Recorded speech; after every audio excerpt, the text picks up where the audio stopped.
Welcome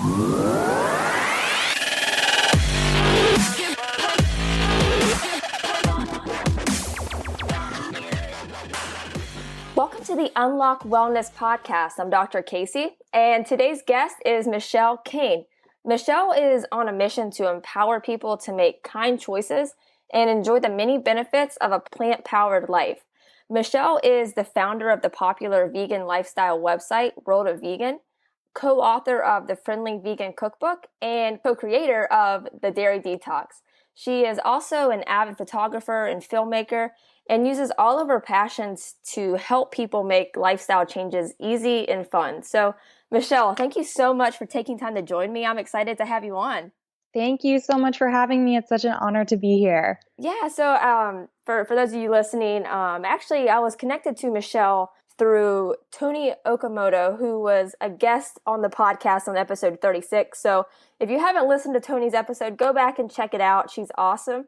But Tony connected me with Michelle, and they've co-written a cookbook together, and they've collaborated together for Plant-Based on a Budget for the meal plans. But Michelle, before we get into all of the details of that, why don't you start with your backstory a little bit and what led you to where you are right now? Sure, yeah. So my story started quite early in life. It actually started with animals. So I was a huge animal lover growing up. And when I was 8 years old, I kind of made the connection that the meat on my plate came from the animals that I loved. And it was at that time, I was very young. I didn't know any other vegetarians, but I decided I don't want to eat animals. And my mom told me, "Oh, that means you're a vegetarian." So it kind of like that's when kind of the beginning of my awareness about food started. And I started learning about, factory farming and where our food came from and the whole process. So over the years, I kind of different aspects of our food system became awakened in my mind. I learned about the dairy industry when I was in college, and that's when I decided to go vegan. And as I was making all of these changes, the health and wellness part never really even entered my mind to begin with. I thought, it's okay if I'm unhealthy. Like, I just want to make sure that I'm, living in accordance with my values. I don't want to cause harm or cruelty to others.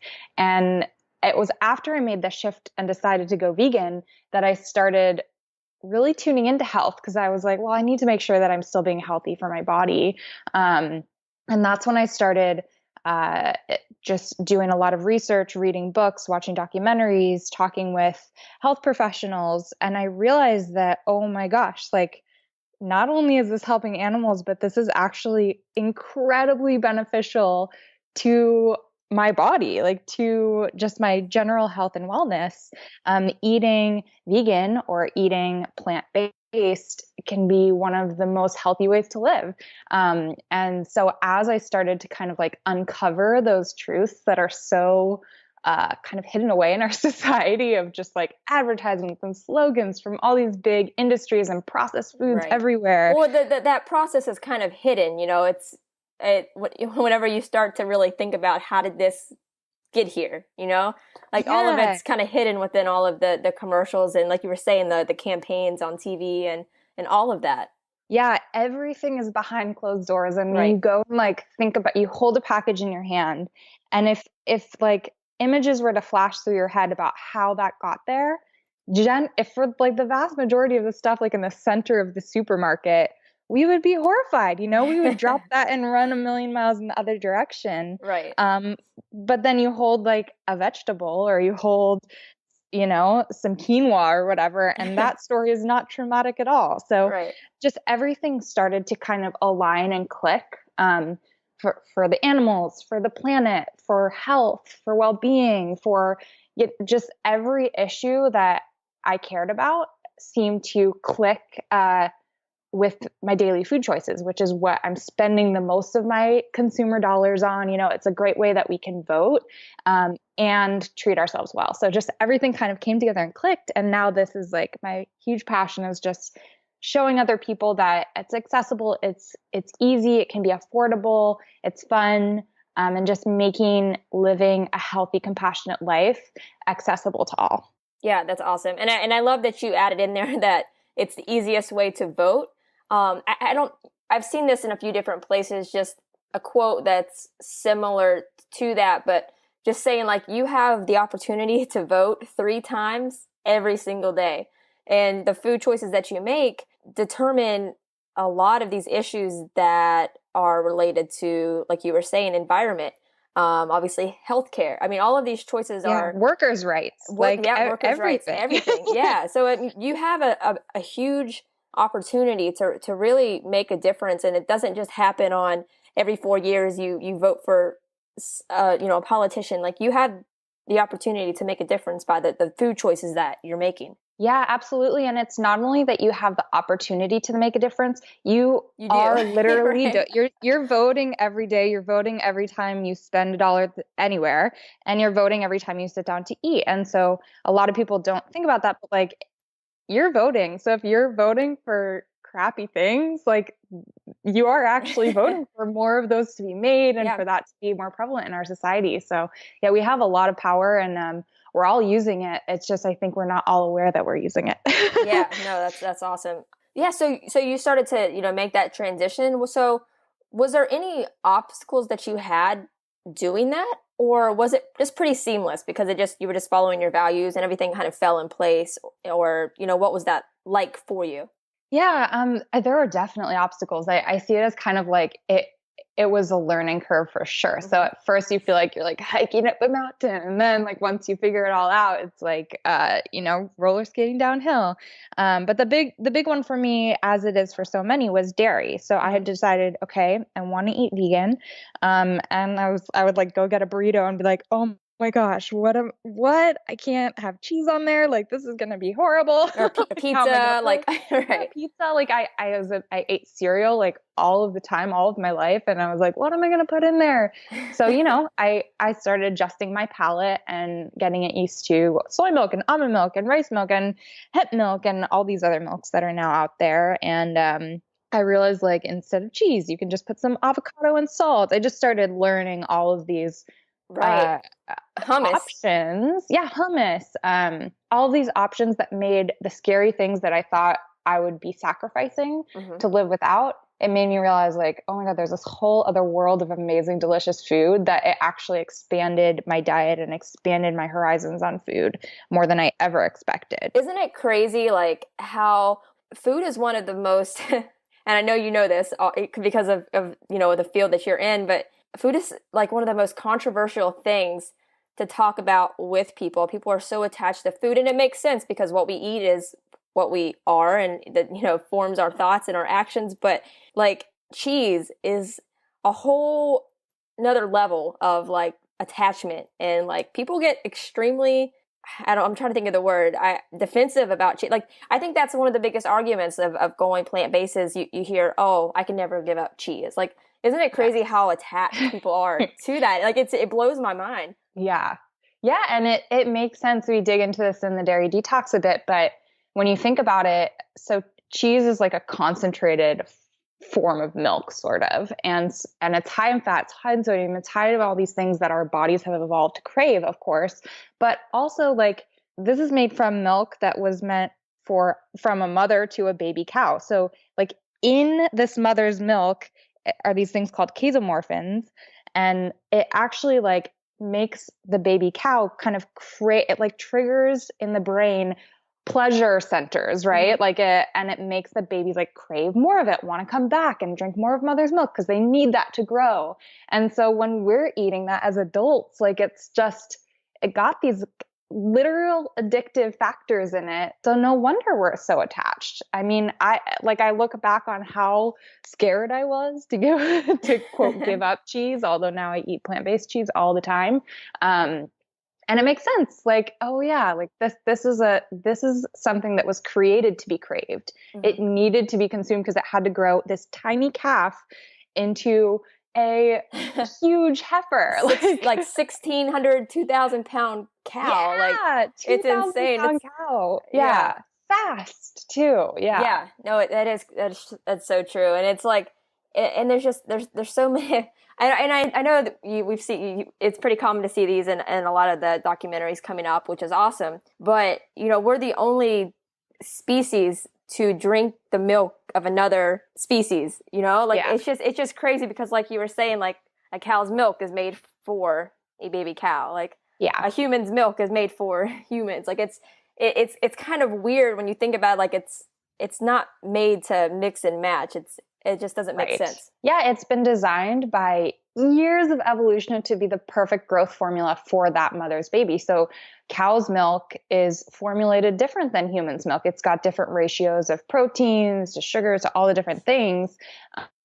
It's very different from that which a human would drink from a human's milk. And same with like rat's milk or pig's milk. Like they're all different. And we would like they do these campaigns where they hand out like free milk on the street to people and then reveal like, oh, this is actually dog's milk, or oh, this is actually pig's milk, or oh, this is actually human's milk. And Gross. I don't think they actually are those animals' milks, but people are just horrified. Like we'll drop the cup, we'll spit out on the street, just horrified. And it's like, what's the difference? Like, yeah, that's crazy. That's crazy. And I was doing a little bit of research on milk before we jumped on, and something that I thought was really interesting that it kind of goes to what we were just talking about how, you know, a cow's milk is made for baby cow. And like, but I thought it was cool because it was basically saying that the majority of humans, they naturally stop producing lactase, which is, you know, what breaks down the sugars in milk. So it starts doing that somewhere between the ages of like 2 and 5.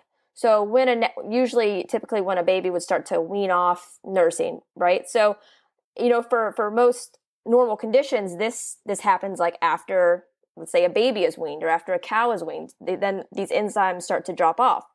So it's basically our body saying like, okay, we've had enough of this. So now we don't need these enzymes to break it down anymore because we don't need that anymore. So it's basically like it's not made for long-term consumption. And I just thought that was extremely interesting because it's not something that's like, you know, you have to have on a daily basis because we weren't designed to break it down. That's why you see so much lactose intolerance and all of these digestive issues. Yeah. And that what you're describing, like the inability to digest milk after childhood is lactose intolerant. And more than 50% of the world is lactose intolerant. Like it's just, yeah, we're not built for it. And that's when you see how brilliant and like scheming the marketing campaigns behind milk were. Like if you look at the history of milk and how it found its way into everyday use, like always on the table as we were growing up as children, right. Food pyramid, it's just so crazy. Yeah. Like how it was like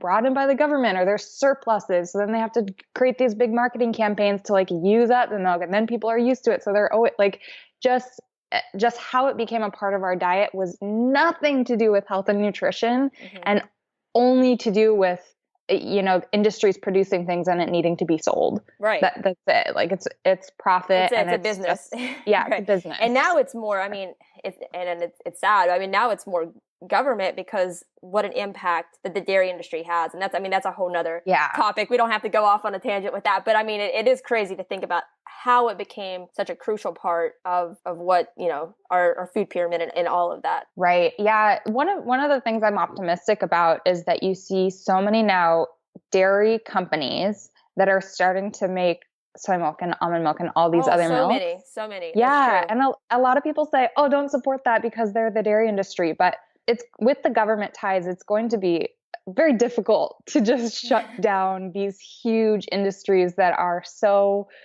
integrated into our society and employ so many people and so many people are profiting off of. But if a shift happens and they're if there's a positive transition, absolutely. Yeah, that they can just make more of the healthy plant-based milks and less of the animal milks, like that seems suddenly really doable. And you can see it happening. So that's encouraging. Yeah, that's cool. So with your dairy detox, so when people check that out, like how is it laid out? What does it look like? And what can people expect to see by going through that 12-day detox program? Yeah, so I created the 12-day dairy detox with my friend Allison River Sampson. She's a longtime vegan chef, kind of wellness coach, just awesome human being.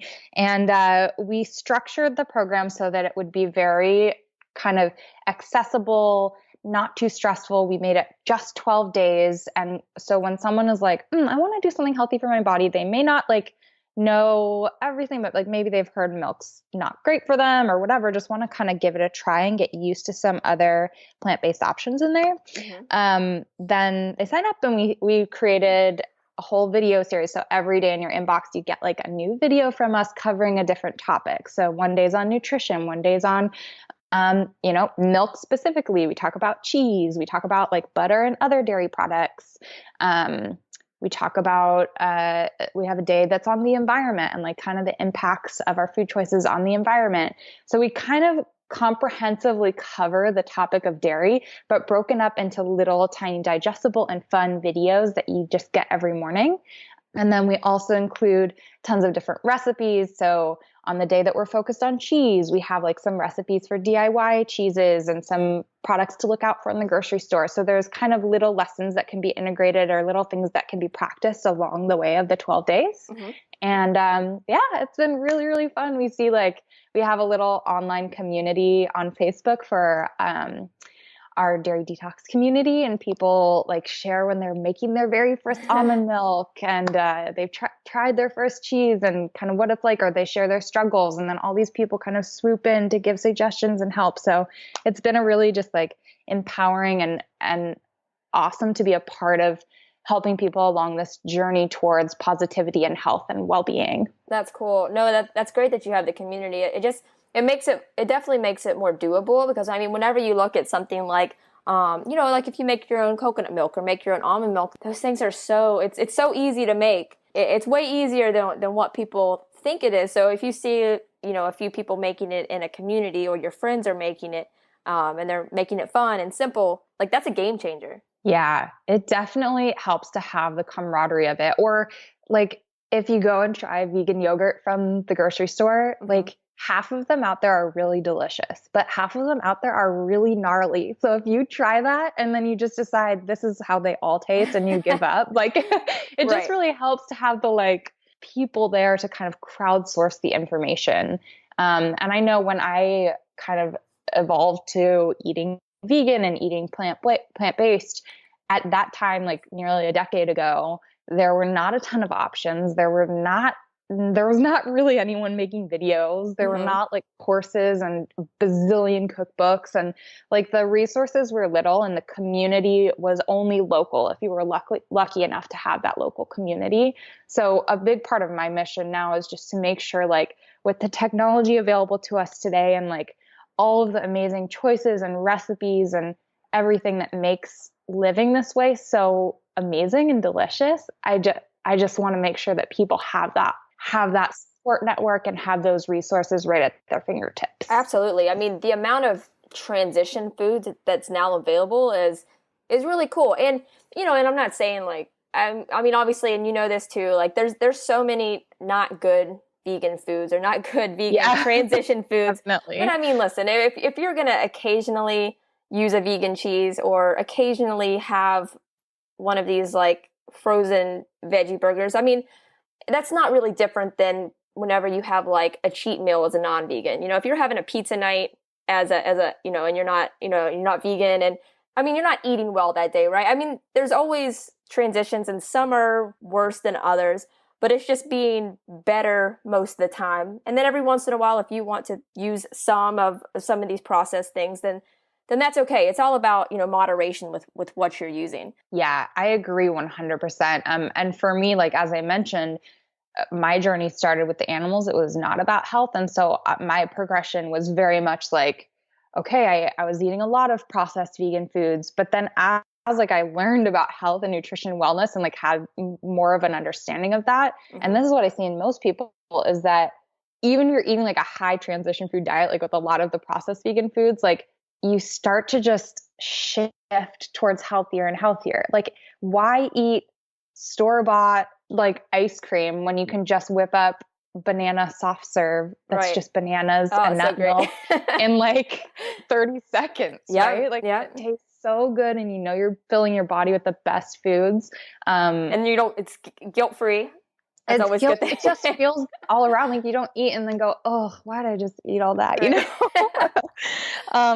Like we have such amazing ways to create food that tastes just as good, but is good for our bodies, good for the planet, and good for animals. So like, why not? It's just a matter of like continuing to try all those things out there. And when you discover those foods that you can integrate into your life again and again, that check all those boxes, it's just a no-brainer. It's like a win for everyone. Right. And yeah, and like you were saying, like then you transition to something that's even better. Like maybe maybe you start off using something not as great, like you're using a processed, vegan cheese. But then all of a sudden you start making cashew cheese, which is basically just blended nuts and seasoning and tastes amazing, by the way. You wouldn't expect that you can make that kind of things. Like you can make cheesecake using cashews. Like it's amazing. Like people don't really believe that, but if you try it, it's incredible. But it's just taking one step at a time and gradually getting better and better and making the other things not the majority, and you get there. And it's a process. It's a process still. And I'm sure it is for you as well. Absolutely. Like just recently, one little fun thing that I've kind of changed is I make smoothies all the time, like every day, every other day, something like that. And I usually just dump in like fruits, maybe some spinach, and a bunch of like vanilla sweet soy milk. Like that was just my routine. That was what was easy. And then I just realized, like, instead of putting soy milk in there, I can dump in a handful of cashews, a handful of oats, and water, which just removes one layer of like the processing and additives and the packaging, and just like brings it to the raw roots. And it's even creamier. I swear to God, like I love it even more. And it's so easy. Like, right. And that's cheaper too. Cause I mean, if you're going to pay like, $4 for a gallon of, almond or whatever, milk that you're using, a handful of, almonds or cashews, you're just going to save a ton of money. A ton of money. Yeah. Oats are some of the most affordable foods on the planet, and they get creamy. Like you can milk them. It's crazy. And you don't even need to like drain it through a nut milk bag. See like those little memes on Instagram. It's like somebody's milking an almond. Yeah. It's like I woke up at 4 a.m. to milk my almonds.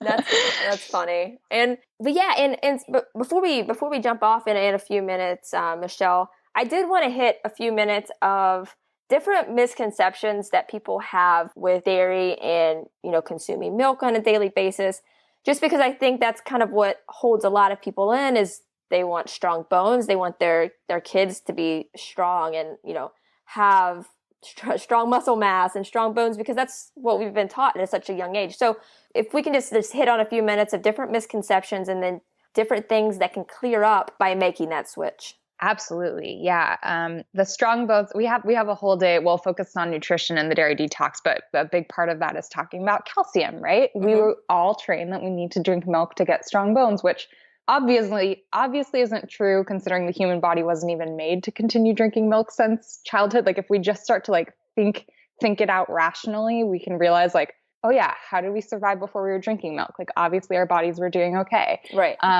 But when you're thinking about where do I get my calcium from, just everyone's answer is milk. But really there's calcium in like almost all plant foods. Like leafy greens are rich in calcium. There's calcium in like almost everything. Like nuts and seeds and all of these things, like the things that animals get their calcium from. Yes, exactly. So you think about like, it's the same thing with protein. When people are going vegetarian, they're like, where am I going to get my protein from?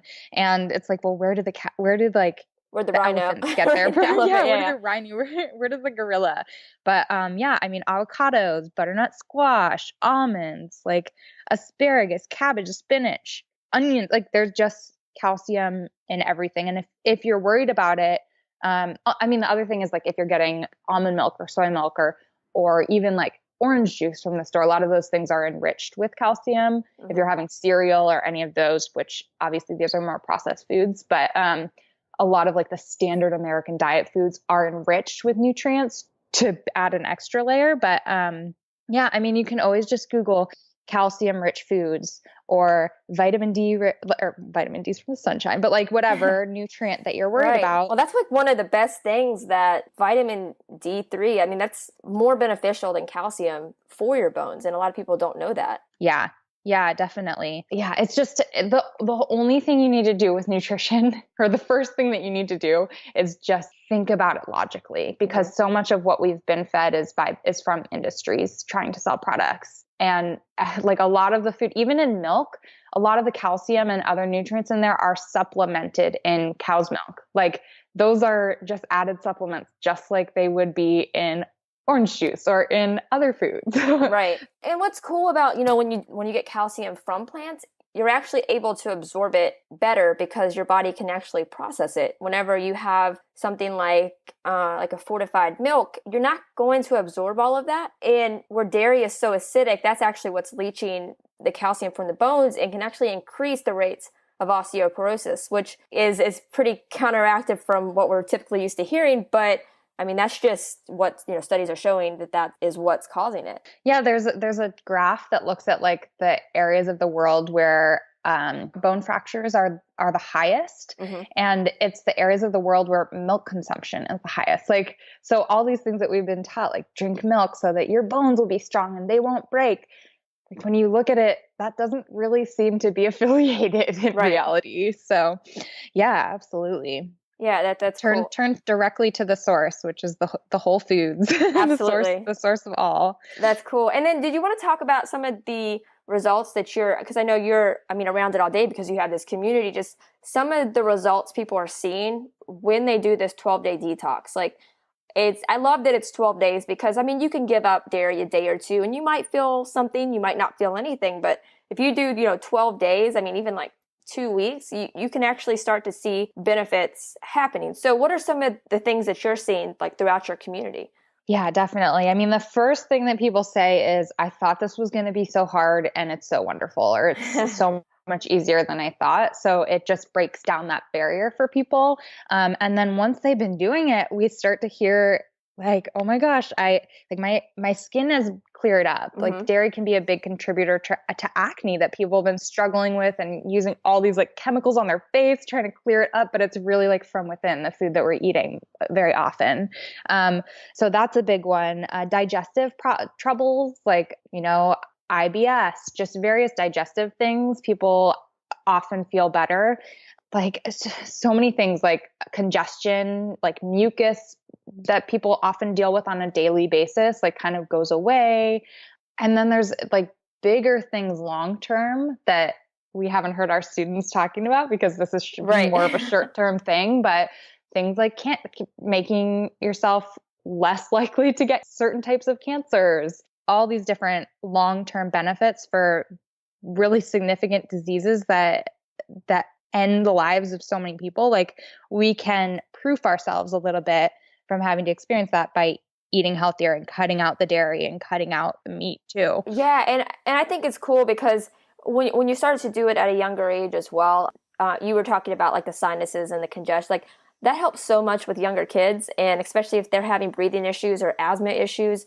You touched on the skin, so like if a child has a lot of acne, like try cutting back the dairy and you're probably going to see a significant decrease in that. Or if you have a teenager that has a very not regular menstrual cycle, like cut out dairy and I promise you will start to see improvements with that. It's just things like that. When you decrease the amount of hormones that you're putting in your body and these pesticides that are in conventional dairy, and it's really cool to see the positive effects that it can have just by decreasing it or cutting it out altogether.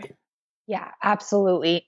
There's so many just like kind of everyday things that we live with. Even just energy. People say they feel more energy. Mm-hmm. It's just so many things just clear up and your body's able to kind of like go back to its natural state.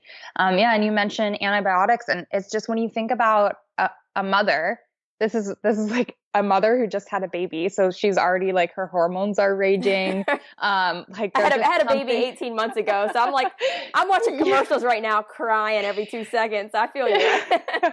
Yeah, like her natural hormones are raging. Plus, like in a lot of cases, they're pumping additional hormones into these mothers, so they produce more milk. They're putting antibiotics in there. Just like the living conditions are often awful. Oftentimes, like these mother cows will get mastitis because they're producing so much more milk than it would be natural, and they're just hooking them up to machines. So that means their udders become inflamed and swollen and kind of like pussy. So that's why they say like in every liter of milk, there's like pus cells, there's blood cells, there's just like all this stuff that bleh, like, why would we want to eat that when there's 100 other types of milks that are just completely clean and healthy for us? Definitely. So it's easy to get away from all of that nastiness.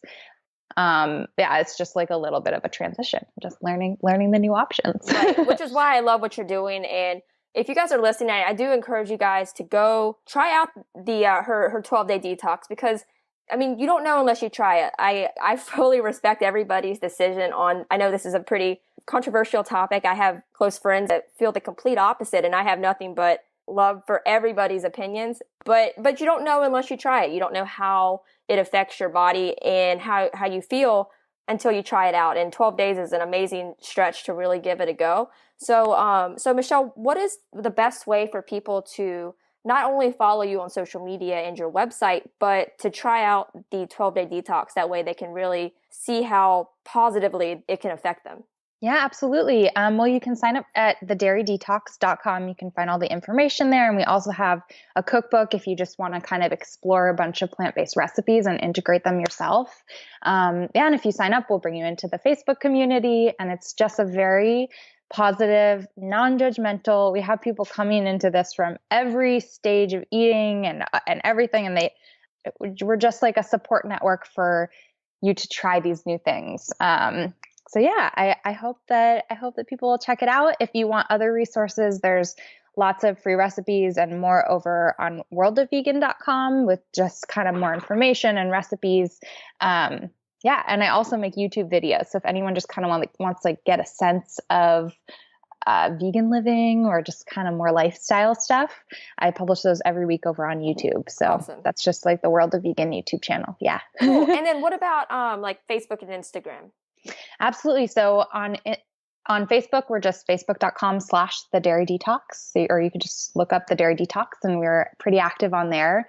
And Instagram, the most activities happening over at vegan on Instagram. So easy one to find, and you can see a lot of. How did you land that? It was actually this father had it, and he had posted like a few family photos there. This was years ago, and so I reached out and I was like, it's my mission in life to kind of like, help people go vegan or help people to eat healthier. Right. And yeah, he's just like, that's awesome. He just handed it over. Yeah, he's like, just make a donation to Farm Sanctuary and I'm good. That's awesome. Yeah, really awesome. Yeah, you lucked out on that. Yeah, absolutely. And that's like blossomed into this entire just community of awesomeness as well. So yeah, definitely hop over there. We're also at the Dairy Detox on Instagram as well. Not quite as active there, but definitely follow along if you're interested. Cool. Sounds good. And then Michelle, just one closing question that I ask every guest. But if you could just give one piece of advice to the audience, it may be something that's helped you along your journey or just life in general. But if you just had one piece of advice to give, what would it be? It would be just try more, like approach everything with an open mind and just try new things. Yeah. Like if you're not sure, just try it, see how it goes, see how it feels. Right. And yeah, I mean, we can progress so far in life if we just approach things with an open mind and allow ourselves to evolve, like continue evolving rather than sticking in our ways that we were kind of habituated as children or whenever in life. I think it's so important to just like constantly question and learn and try new things and just evolve. Like that's how we become better as individuals and as like a species. This is how we move forward. So awesome. No, I love that. That's amazing. And Michelle, thank you so much for coming on. I had a blast talking to you. I could talk about this kind of stuff all day. But no, I loved having you, and I'm excited to share with what you're doing with everybody. So thank you so much. Thank you so much. I absolutely love your podcast and everything you do to spread awareness about health and wellness. And it's been such an honor being here. So thank you. Thank you guys so much for tuning into today's episode. I hope you loved my conversation with Michelle as much as I did. She's really amazing. Be sure to check out all of her websites, all of her social media accounts, and definitely sign up for her 12-day dairy detox. You will love it. But you can find all of her links, all of her social media, her website, all of that. You can find it in the show notes. But if you go to drkaseyjohnson.com drkasey.com. That's DRKASEY Johnson.com. You can find all of those links there as well. All you will have to do is click on the Listen tab. It's at the top of the page. And from there, you'll be able to access the Unlock Wellness podcast, see all of the past guests that have come on the show, read a little bit more about each guest, and then that's going to have everybody's social media accounts, websites, all of those links. So you'll be able to find all of Michelle's info there as well. If you loved today's episode, please jump onto iTunes, subscribe, and write a review. It really helps me out a lot, and I really appreciate the support. So thank you so much for tuning in. I hope you have an amazing day.